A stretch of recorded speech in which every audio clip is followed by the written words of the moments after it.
Hello, Life Model fans. I am so excited to bring you another interview with one of the basketball coaches that is involved with the story that we've been telling over the past couple weeks.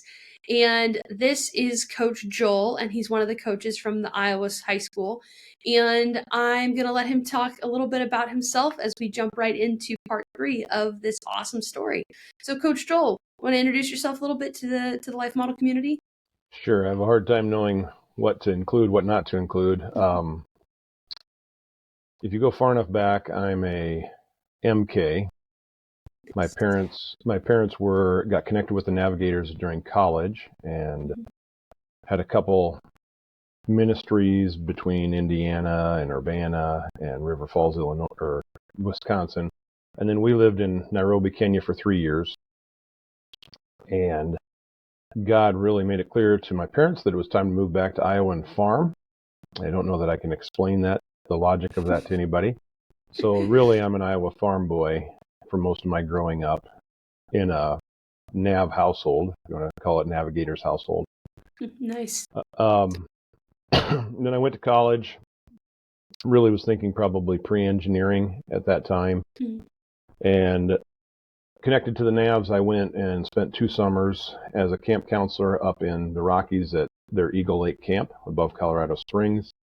That solidified my desire to head into coaching and teaching.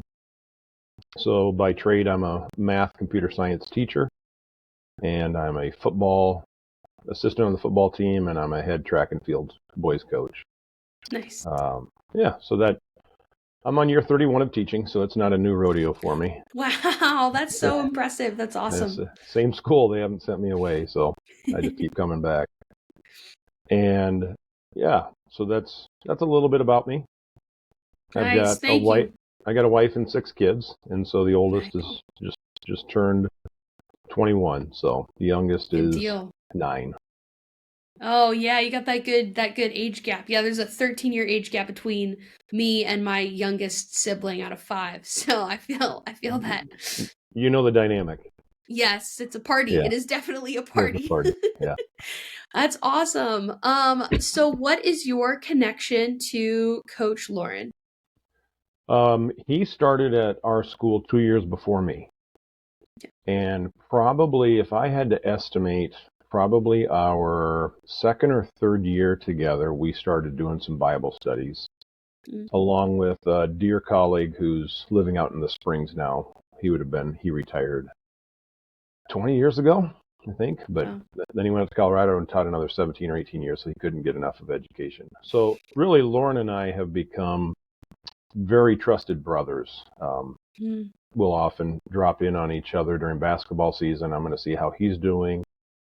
But yeah, we lean into each other a lot. And I think one of the biggest strengths is we're quite different in how God wired us.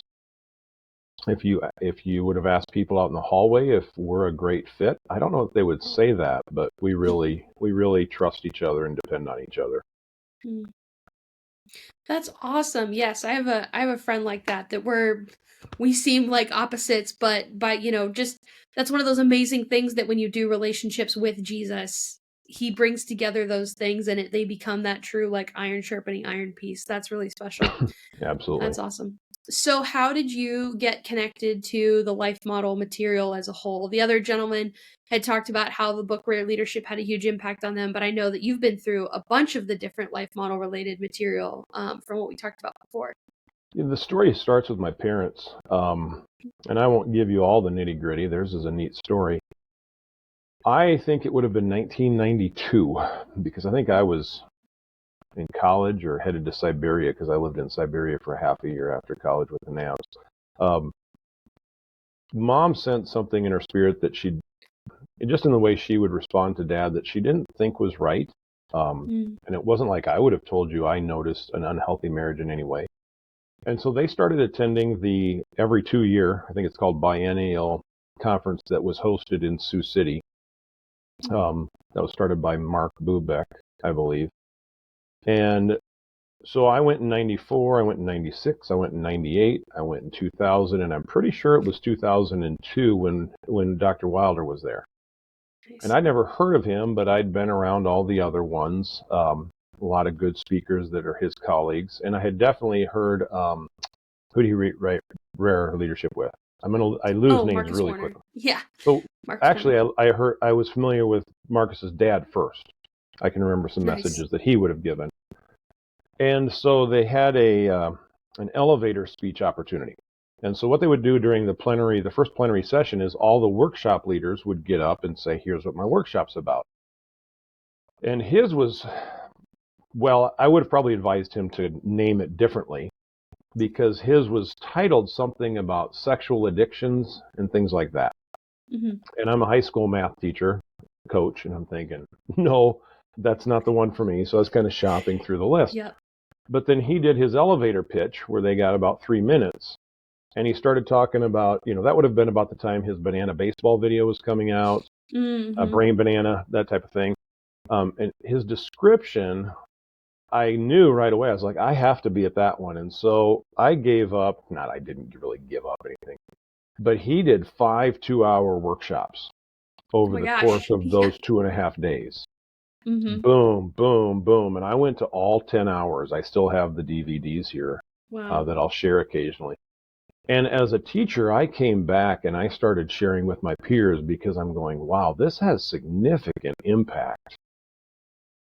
That whole level, I mean, I remember looking at my students who were dealing maybe with an eating disorder Hmm. and seeing them very, very differently because of the types of things he was sharing, how the brain was working, and probably the biggest thing is the relational, the Yeah. connection between the brain and knowing things and yet your sense of reality, and when those are in conflict, how the brain reacts and how we operate and how anxiety. As a math teacher, I don't know that I've mastered this, but we talk a lot about how anxiety limits the ability for us to relate or to do things. Well, there are a plentiful number of research work done on the issue of math anxiety. So as a math teacher, I'm coming back, well, how can is there something I can do relationally to bring down some of that math anxiety where maybe yesterday, Mercy, in class, you were fully capable of Hmm. doing certain things. And today, just because it's a test day, your anxiety goes up and your ability to process goes way down. And so, anyway, that goes Yes. clear back to 2002. And that would have been when I would have started sharing probably things with Lauren. Another Hmm. good friend of ours is Scott Starkweather, who's a counselor in our middle school, and other coaches over time, of course, as I keep coming across new things. Actually, I took quite a few guys through his Stages of a Man's Life. That was pretty profound to Nice. me. That was profound in a couple ways. The idea of gaps that didn't happen at different stages, and in that sense of who should be shepherding our communities, who should be shepherding our Hmm. school. So I've shared that book pretty broadly with quite a few guys. Yeah, it has a profound impact to be able to look at those, stages of maturity and the gaps and stuff like that and say, "Wow, yeah, I'm missing this," or "I can see how Mm-hmm. this person is missing this," or even to have the that, measurement piece to say, "Wow, it is really good that I do good at this one thing, Right. but then maybe I struggle down here, I'm really good at sacrificing, but maybe it's harder to ask for what I need." And to be able to Right. reconcile those things, like, am I a good leader or not a good leader? It's like, no, you've got a lot of things. There's wins and losses here, and gaps and stuff. That's super cool. That's I think the amazing. one that you hit on has a huge impact to a teacher in a classroom. Mm, Is the student able to ask for what they need? yeah, yeah. Mr. Bunt, I need help with this math problem. Mr. Hmm. Bunt, I wasn't able to get my homework done last night because blah, blah, blah. That's a big boundary. And if you have a Mm, class, talk to a younger teacher than me, you have a class of 35 students, it's not possible for that teacher to be intimately aware with where every student is. So you yeah. didn't do your homework. I don't really know why. I'm going to avoid making a judgment, but I also don't have the time in my day to chase you down. So just that Right. maturity piece alone is a major issue in the world of education when a student can't express their needs for whatever reason. That's There could be awesome. a Yeah, there could be a whole panoply of reasons why they can't do it, but if they can't do it, it's still that's where we sit. yeah. No, that totally makes sense. That's absolutely pivotal. Because then you're like, well, I didn't learn it, so I guess I'm just gonna pretend I know it or just Ex- do without it. It's like, no, you get this opportunity. So no, that's right. awesome. That's awesome. What other life model resources did you get into after that? Oh, I'm gonna have a hard time going through all of them. They're probably on my bookshelf here. I mean, most recently, Rare Leadership, Okay. but the other side of the church, I've shared that one. I've really been impacted by his one, The Solution of Choice. Yeah. Um, but first, I would have gone through. Oh, I can see the color of the book. Um, I might have to let me look up here because I give a lot For away. I sure. buy. Nice. That's awesome. Oh, his stuff renovated, of course. Here we go. Yeah. Sorry. Yep. Escaping enemy mode, which fits right in with Rare Nice. Leadership because Yeah. I see a lot of enemy mode. I, I Mm-hmm. I can see it in church. I can see it Yep. on football teams. I can see Yeah. it in schools. And then Stages of a Man's Life. There's that one. Renovated. Um, yeah, Renovated's that's a little more recent for me that I Yeah. shoot into that one. But the narcissism was big. Um, Yeah. that's a scary one for me. I really don't know. That's the one that if I had time with Jim, I'd say, okay, talk me through this because some of your I have to love my enemy, right? And I really like Jim's teaching that is the mark, right? Loving other Yeah. people isn't the mark, and really the spirit in us that's the mark. If you can love your enemies, and Mm. boy, that depends on the day, right? For me, anyway. Yes. um, so that with narcissism, I'm still at this little bit of conflict where I'd say, okay, now talk me through this because in one sense, when he talks about narcissism, he says you got to just get him out of the church. Mm-hmm. And yet you're supposed to love your enemies. And what if I don't? What if mercy? I realize that you're narcissistic and really Yep. corrosive. What does loving you look like? Because I don't Yeah. really want to spend too much time with you, to be honest, because it's a Yeah. very dangerous Yeah. thing to do, It right? is. So, It is. so that one, I can think I can go back because my wife and we got away for a long weekend, and I'm listening to.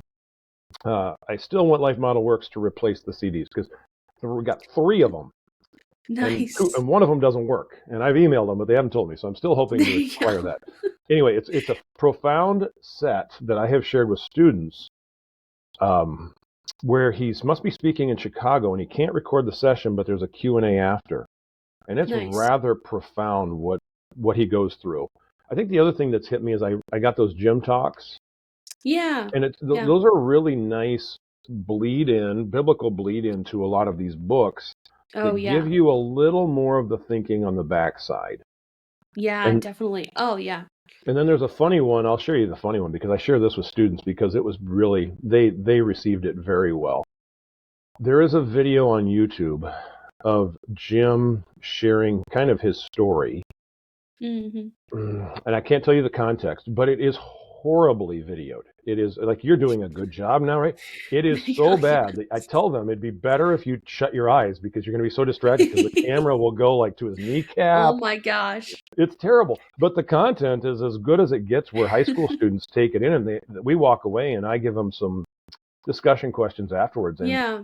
you can tell it's like, wow, because his trauma, some of his experiences, the way he Mm-hmm. unpacks it is totally accessible. It's very accessible Yeah. to them. So anyway, that's a lot of stuff. I've really, since I encountered him in 2002, it's been a steady diet. And it's been fun because I've got other people who have really grabbed hold of some of those deep truths, whether they're my colleagues like Lauren or whether they're people at my church. And I believe some of those truths are not very accessible in many other sources in our culture. They're not Mm-hmm. readily in our churches. They're not readily in our texts that we buy, in our Christian literature. And yet they allow me to put a different lens on my glasses and I see things in my description, I see more clearly maybe what God sees in other people Yeah. and in me. Yeah. And so it's a lens for me to see people not as enemies. It's a lens Mm-hmm. for me to see that student isn't really opposing me, and it's afforded me the opportunity to respond with more grace, maybe more Yeah. patience, certainly not as black and white as I would have been 25 years ago. Here's the rule, Yeah, and you right. violated it. And that's frustrating to some, and it's helpful to others. So, No, I totally resonate with that. I think for me, before I encountered the life model stuff, I was like, I don't understand. Like, I had that phrase, that saying, hurt people, hurt other people. hmm I had that, and that seemed pretty true, but I had no idea why, and I didn't know how to turn that piece of information truly into compassion or into patience or hesed. right, And that is definitely one of the things that the life model resources has done for me is that understanding how the brain is moving through pain and trauma, or the amount of dysregulation that can be caused from attachment pain or a lack of identity, and then the maturity charts, how you have a lack of identity, that understanding all that, it's definitely, for me at least, it's opened up a world of like a deeper understanding and ability to have compassion that's like just so awesome. So it makes several things so much easier, and like you said, it makes things not so much black and white anymore. It right, gets it right. gets a Very little much so. gray, but then it's like, well, would I rather be super black and white with somebody else and have God be super black and white with me, or would I Right, love I could use some compassion from God, so right. maybe I should start handing that out and leaning into that. So I love about your story, Coach Joel, that you've been in the same place for a long time, which, as a young person, like, I'm only 28, so you've already worked more years. I think you said 31, right? That's true. Yep. You've already worked more years than I've been alive in one place, which is Right, mind-blowing. Like, oh my gosh. But I love that consistency and that determination, which is super, super amazing. Really good modeling. And then the other piece I love is your story consistently has you going back and looking for more. And that is the thing that, both for a younger generation and for an older generation, like, that's when life starts to plateau, is when you stop going back for right. more, go looking for more, finding new things to learn and continuing to work to apply for them. Could you speak a little bit about, like, what has motivated you in that process to keep going back for more? The first thing when you started speaking into that is it's really a life model thing, because that's the way my dad has modeled life. That's the way my mom has Mm, modeled life. Always learning. So, for instance, my dad is 80. Well, he turns 84 in a month, so he's 83. In the past 5 years, he's battled health issues. He's had an ankle replacement. He is dealing with Parkinson's, but he's still pressing in. They were the ones that, because they went to that conference after 30 years of doing ministry, right? They're going and they're saying, we need to learn. And that's the first time they learned some of these counseling things. There's people have worded things like theophostic counseling. There's all those different words yeah, around yeah. some of this, but it Mhm, has a similar tone. We'll just let that be general enough. And so yeah. I've watched them do that. My dad takes off a year ago, and he's going to Egypt with another guy to help do spiritual warfare counseling. And he's Wow. 82 and he can barely walk, right? So, but he's learning, and he just keeps going places to learn, how can we minister to others. And so, first of all, I think that's the biggest example, right? I'm just Yeah. mimicking, right? I'm mimicking what I Yeah. see. Yep. But I think God's also just always given me a joy in learning. And there's so many mysteries in life. Students are a mystery, parents are a mystery, Mhm. church is a mystery, and at Yeah. the same, marriage is a mystery. And so, yeah, when one thing I'm learning, and some of it's wilder, but we talk a lot about walking in the Spirit. Mhm. And when you're a math computer science person, you tend to walk in logic, right? Mm. You tend to walk in reasoning. And so all I can say is that when I encountered Wilder's some of these truths, they were so distinct to me. They were different than than even like Neil Anderson, and his Mhm. material was very helpful to me.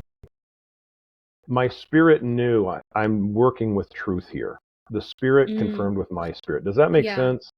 And so Totally. that really motivates me. And then when a friend like mine, like Lauren DeYoung, and I can both resonate and say, wow, this is really helpful. And I mean, Mercy and I've appealed for 3 years to get our leadership team, which would Mm. be all the high school, all the principals and the superintendent, and me and the athletic director. We do a book study every year. Well, every year I've been throwing rare leadership out there, and it kind of goes, kind of flat. They don't Yeah. get it.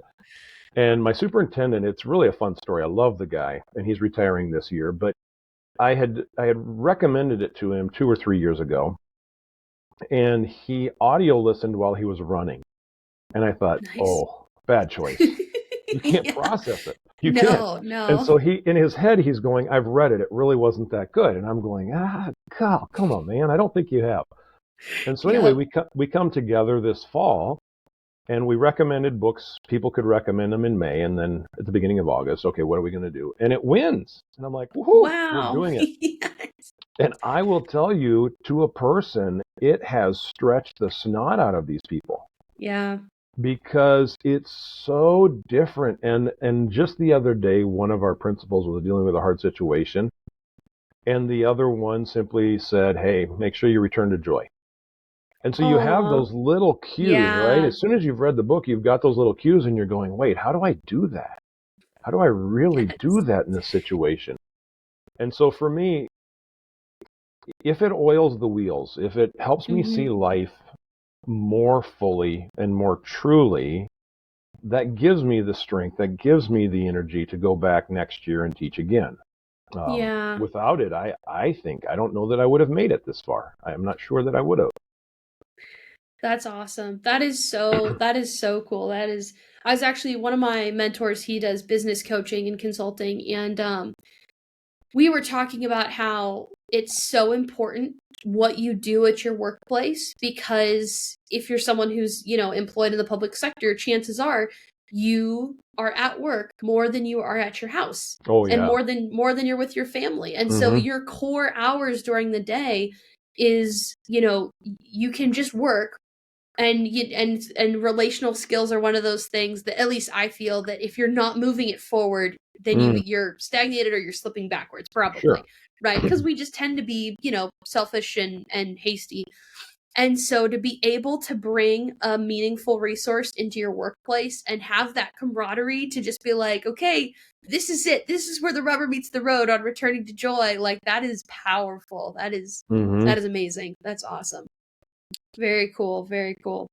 So you talked a little bit about your connection to Coach Lauren.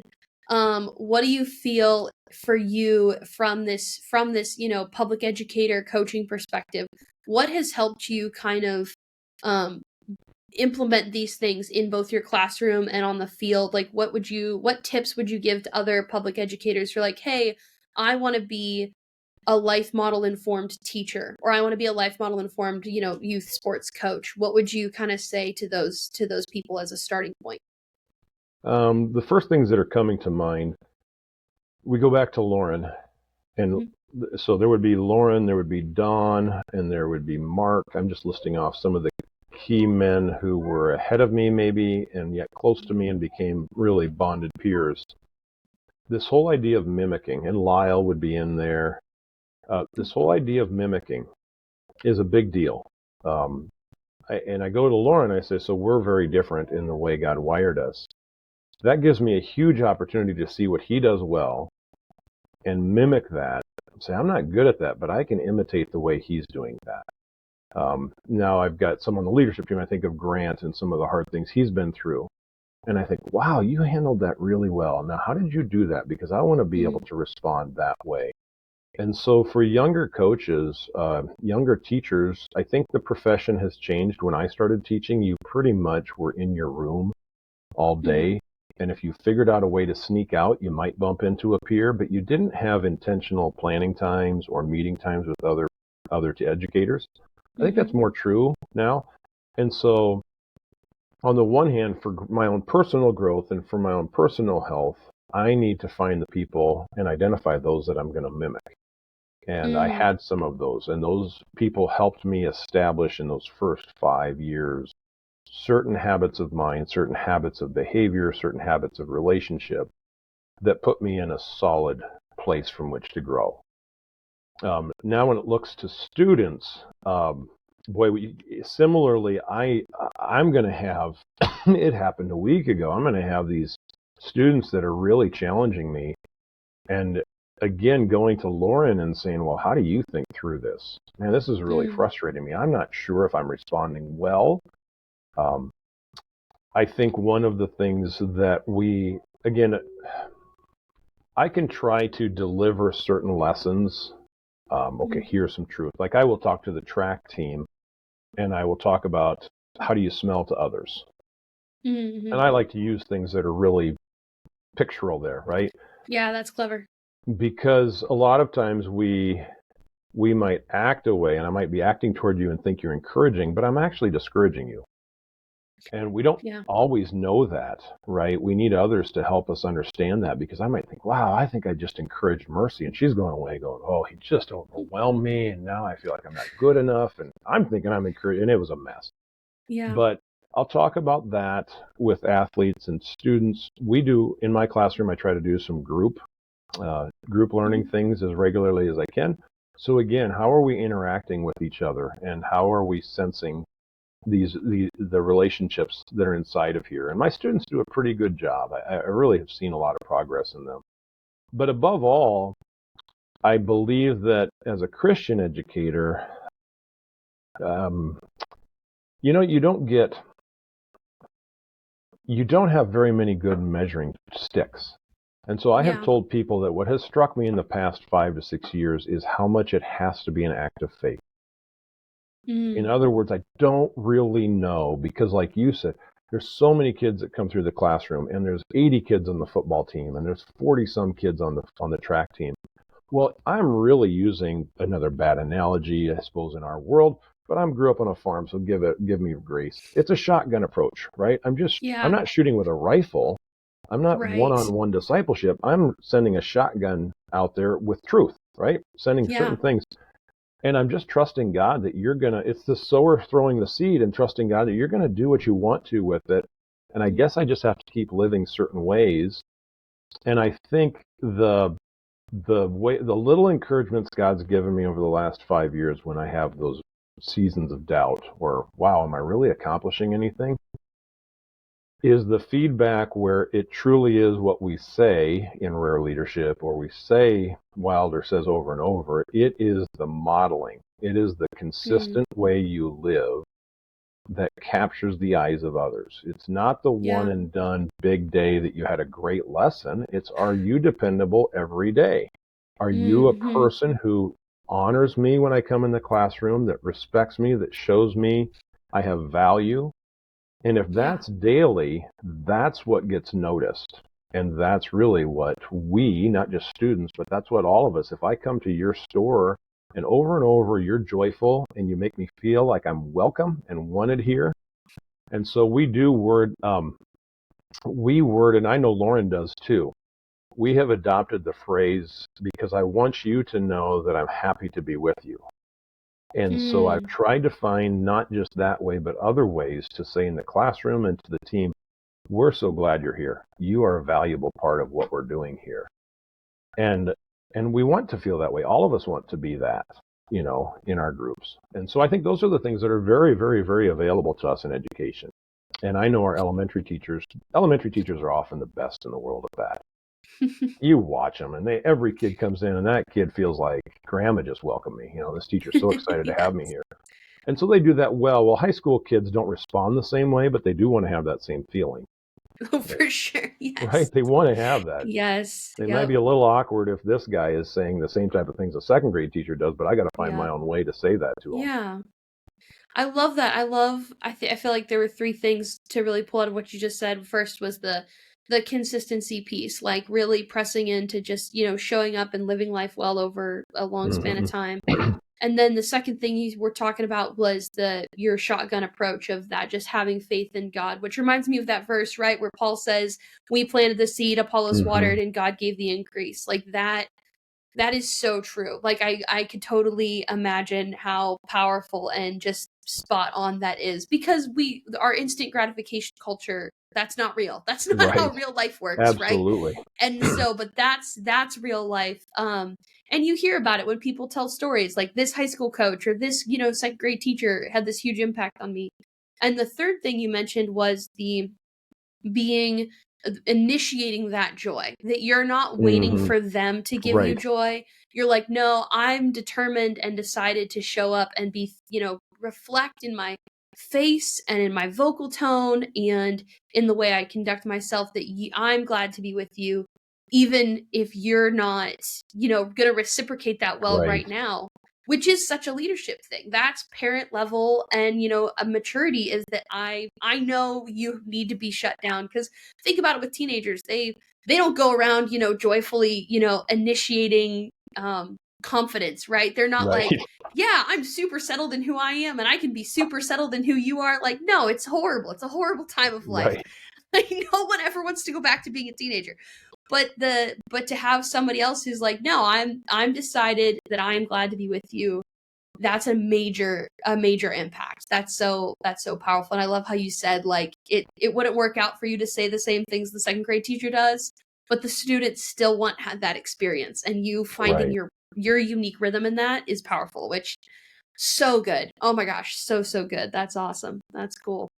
Do you have any final thoughts or encouragement for people who are just, who've been watching this interview and they're like, man, how can I do better in my context? Or what does it look like to personally pursue like growth and stuff like that? Do you have any final thoughts for us? I think I've said them. I think one of my friends at church, when we would talk about different things, one time he said, if I can trust that it's going to change me over the long haul, then I'm in. I'm not looking for a quick fix because they don't work. Mm, And I think that's kind of how my story is playing out. I, yeah. I remember being frustrated early on, having been to that conference with Jim and then read some things, and and I believe he has a daughter who's an educator, right? I think so, yes. Yeah. And so I wrote somebody, I might have wrote him, I don't know who I wrote, saying, well, how does this look in education? Because there's this sense that they have these, the Thrive training is you go with somebody and you do these things. And I'm going, but that I can't do that in my context. They're unwitting reciprocators, right? These students or whatever, my peers, they're not in this with me. So how do I do these things? How do I bring this into this space? And so I'm looking now going, well, at the end of the day, it's about me getting right with God and allowing God to transform me. And so to me, it's the constant. I didn't just read the book once. I didn't just read, I just didn't read Stages of Man's Life and stop. It's, Yeah. hey, as I've just noticed, as I go over it more and more, I think certain things come in. And we haven't even talked about Immanuel prayer, but to me, that's Yeah. a big stinking deal. I have Yeah. shared that with people. We've done that with our own family. And I am telling you, up here in Northwest Iowa, where you have a lot of Reformed theology, Hmm. this sense of a God who wants to actually talk to me personally, are you Wow. serious? Because he spoke Wow. once in the Bible, isn't that it? Yep. Yep. And I'm telling you, that's a big, and I think personally, because I've done high school Bible studies probably since about my second or third year of teaching, but that's something I bring in. Yeah. Yeah, that responsive prayer, that interactive gratitude. And when we went through it with the administrative team, they were all like, what is this? And I said, that might be the most powerful thing in the book. I said, don't set Yeah. that aside. You tell God, and then because this whole idea that I'm supposed to pause and trust that my spirit Hmm. agrees and recognizes and is, you sure these aren't just my thoughts? Right? Hmm. So I'm wandering here on you, but I do, to me, it's that slow study because I've read a lot of stuff, but when I came across the Immanuel prayer, that was a big challenge. I thought, oh, I Yeah. need to do this. I don't even know how this would work very well. And so that's one thing. And then really finding that, you said it, finding that community, the people you can share with, Mhm. the people you can share with that are safe and you can risk and try things. I tell my own children, I do. I do like to live in a place where I'm known and I know. Mm. And Mm. so being 31 years in this place, that doesn't bother me. I really assumed I'd be gone by 10. I figured God Yeah, would send me somewhere. I did. But he hasn't. This is where I am. And I love that most of the people in my church and the people in my school building, they know my strengths and my weaknesses, and that's okay. And I know mm. theirs, and that's okay. I love to be known and I love to know. And That's that gives awesome. me Yeah. space. So, That is super cool. I love that you brought up Immanuel prayer too, because it just we've been talking about as a staff team in the last year about how, they used to say it was the pillars of the life model is the multi-generational community, the relational brain skills, and the Immanuel lifestyle. And as we were all kind of sitting around as a staff talking through our stories, it becomes obvious that it's not those things aren't in silos. It's not like, oh, let me right. build this pillar, boop, got it. Oh, let me do this one, boop, got it, it's actually this like 3 chord braid, and it's Mm-hmm. the continuous overlaying and committing to the next notch on that braid of those pieces together that really builds that holisticness, that holistic lifestyle, and that holistic part. Right. So I love that you brought that up too, because I love that's so phenomenal. I know I don't not sure I would be where I am today, who I am today, without several different Emmanuel prayer moments that are just like a permanent Sure. game changer. Because you're Right. just like, what? Right. Yes, I And love it. I love it. Well, thank you so much for sharing, Coach yeah, Joel. this is This was fun. such an amazing interview. I was so Yeah, happy this to was meet fun. with you, and hearing your story and the other gentlemen's stories over the past couple months has actually just been so inspiring and life giving to me personally, as well as I think it's really going to impact all of our life model communities. So it was awesome. Well, I hope so. Um, We're just having yeah. fun up here in Northwest Iowa, right? Good deal. Good deal. Yes, that's what it's all about. Um, everybody at Life Model, I want to remind you guys we have 2024. We're doing seminars, online seminars about Hesed and Hesed in community and Hesed in eldership. And so I really want to encourage you guys an excellent follow up to just kind of check in, even with some of the things that Joel was talking about. Is you can sign up for the seminars. You'll find those at the lifemodelworks.org website under the events tab. Um, there's even a discount if you buy the whole bundle, and even though the first one already happened, you can go back and watch it.